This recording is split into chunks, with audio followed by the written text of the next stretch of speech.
2 വയസ്സുകാരിയെ കിണറ്റിലെറിഞ്ഞ് കൊലപ്പെടുത്തിയ സംഭവത്തിൽ വഴിത്തിരിവ്.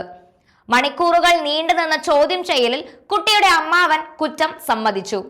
ജീവനോടെ കിണറ്റിലേക്ക് എറിഞ്ഞുവെന്നാണ് മൊഴി.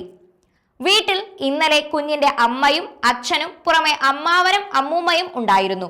കൊലയിലേക്ക് നയിച്ച കാരണം ഇതുവരെയും വ്യക്തമല്ല. ജീവനോടെ കിണറ്റിലേക്ക് ഇട്ടുവെന്നാണ് അമ്മാവൻ ഹരികുമാർ പോലീസിന് മൊഴി നൽകിയത്. എന്നാൽ കുറ്റം ഏൽക്കുന്നതാണോ എന്ന സംശയത്തിലാണ് പോലീസ്. ഹരികുമാറിനെ ചോദ്യം ചെയ്യുന്നത് പോലീസ് തുടരുകയാണ്. ഇന്നലെ കുഞ്ഞിന്റെ അമ്മയ്ക്കും അച്ഛനും പുറമെ അമ്മാവനും അമ്മൂമ്മയും കൃത്യം നടന്ന വീട്ടിലുണ്ടായിരുന്നു.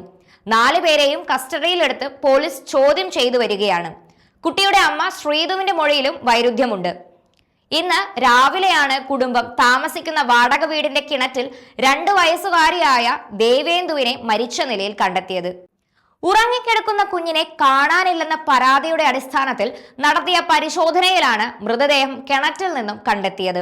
അതിനിടെ കുഞ്ഞിനെ കാണാതായ അതേ ഘട്ടത്തിൽ വീട്ടിൽ അമ്മാവൻ ഉറങ്ങിയിരുന്ന മുറിയിൽ തീപിടുത്തം ഉണ്ടായതായും വിവരമുണ്ട്.